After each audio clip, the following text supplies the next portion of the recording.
Dalam Damai Indonesiaku.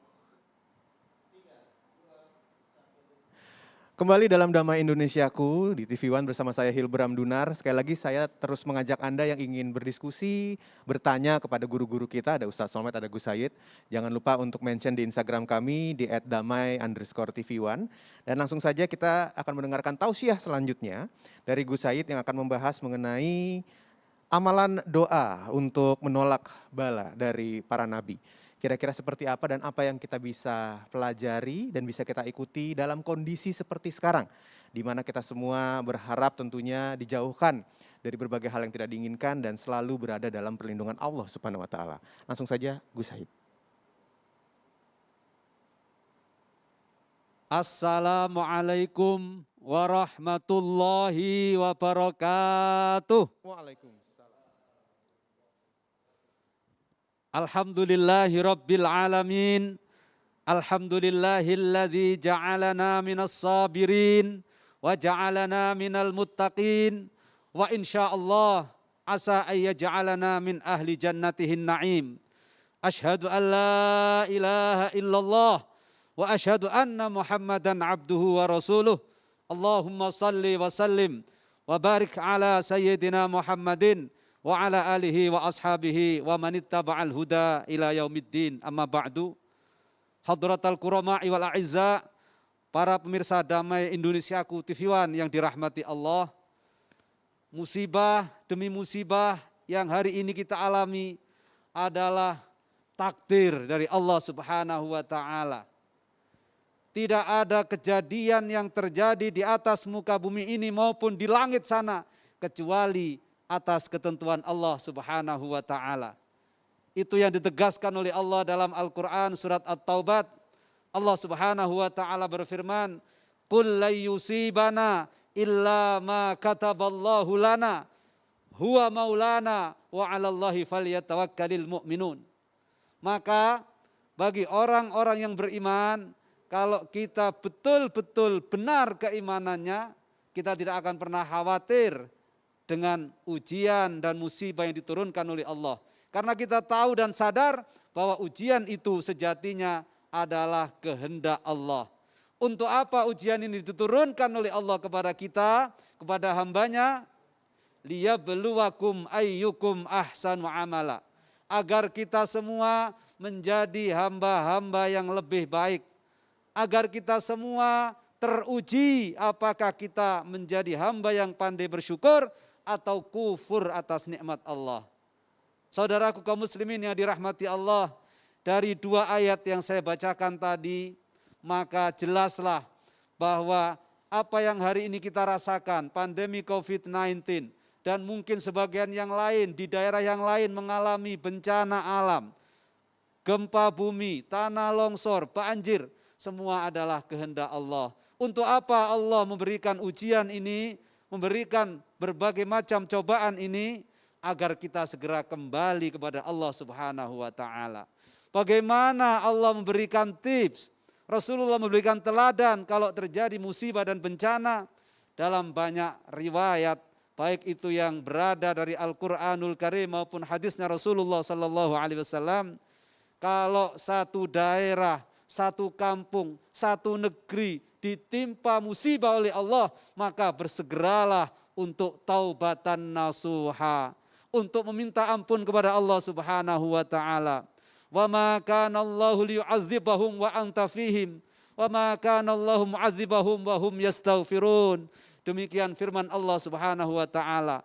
Tegas, kalau kita ingin pandemi ini segera berakhir, berbagai macam bencana yang terjadi di atas muka bumi ini dicabut oleh Allah Subhanahu wa taala, berikanlah hati kita, jiwa kita, seluruh kekuatan kita untuk kembali kepada Allah. Kita meminta ampun kepada Allah, kita melakukan taubatan nasuha, kita memperbanyak membaca istighfar. Astaghfirullah Rabbal baraya, astaghfirullah minal khataya. Astaghfirullah di setiap saat dan waktu. Perbanyak kita mengakui salah dan dosa, karena dengan pengakuan salah dan dosa inilah yang akan mengawali turunnya rahmat Allah. Ini Allah yang meminta. Jadi kalau hari ini negeri kita belum berakhir pandeminya, mungkin juga masih ada bencana yang lain. Ayo saya mengajak kepada diri saya sendiri, mengajak kepada para pemimpin negeri ini, mengajak kepada seluruh rakyat Indonesia. Kita bersama-sama mengakui salah dan dosa kita, lalu kita melakukan taubatan nasuha, mohon ampun kepada Allah Subhanahu wa taala. Insya Allah dari inilah Allah akan mulai menurunkan rahmatnya. Apakah cukup dengan istighfar? Tidak. Karena di ayat yang saya bacakan tadi, Allah memulai dengan jika engkau ingin. Allah segera mengangkat bala di suatu daerah. Allah mengangkat bala di suatu kampung, di suatu negeri. Perbanyaklah sholawat kepada Rasulullah Sallallahu Alaihi Wasallam. Wa maka Allah li'adzibahum wa anta fihim. Ayat ini diturunkan kepada Rasulullah Sallallahu Alaihi Wasallam dan Allah menjamin ketika masih ada Rasulullah di situ tidak akan ada bala yang Allah turunkan. Sebaliknya ketika sudah tidak ada Rasulullah di sana maka bisa dipastikan berbagai macam bencana musibah akan turun kepada kita semua. Na'udzubillah min dzalik. Tentu kita tidak mungkin menghadirkan Rasulullah secara fisik di era kita sekarang karena Rasulullah sudah kembali ila rafiqil a'la 1400 tahun yang lalu. Bagaimana cara menghadirkan Rasulullah? Perbanyak membaca sholawat kepadanya. Maka jika satu kampung, satu negeri sudah banyak dibacakan sholawat, insya Allah perlahan azab, musibah, bencana, bala itu akan diangkat oleh Allah.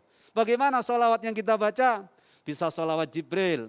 Sallallahu ala Muhammad. Sallallahu alaihi wasallam. Sallallahu ala Muhammad. Sallallahu alaihi wasallam. Atau salawat yang lain yang kita hafal. Sambil kita bekerja, sambil kita di rumah, sambil kita mengajari anak, sambil kita menemani saudara kita yang sakit. Bacakan salawat kepada Rasulullah. Insya Allah dengan bijahi Rasulullah Sallallahu Alaihi Wasallam. Dengan kemuliaan Rasulullah Sallallahu Alaihi Wasallam. Kita mohon kepada Allah. Allah akan mengangkat setiap bala musibah yang diturunkan kepada kita.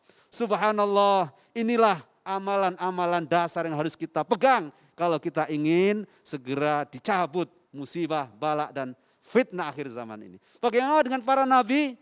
Para nabi ketika terjadi musibah, langsung mereka taubatan nasuha sebagaimana Nabi Adam ketika merasa bersalah beliau berdoa, Rabbana zalamna anfusana wa illam taghfir lana wa tarhamna lanakunanna minal khasirin. Nabi Yunus ketika merasa bersalah karena meninggalkan perintah Allah, karena dia diminta untuk berdakwah tapi dia tinggalkan umatnya karena tidak ada yang mau ikut. Lalu kemudian diazab oleh Allah, diberikan ujian oleh Allah dengan dilemparkan ke dalam perutnya ikan paus, tapi beliau masih hidup. Kenapa? Karena beliau berdoa, la ilaha illa anta subhanaka inni kuntu minal zalimin. Pengakuan dosa, pengakuan kita bersalah, pengakuan kita lemah adalah dasar kita untuk bisa mendapatkan rahmat Allah dan menolak serta mengusir bala dari Allah Subhanahu wa taala. Amin. Allahumma amin. Terima kasih Gus Said tausiahnya dan insya Allah setelah ini kita akan sama-sama berdiskusi bersama guru-guru kita. Jadi jangan lupa saya mengajak Anda untuk bertanya langsung melalui Instagram kami di @damai_tv1.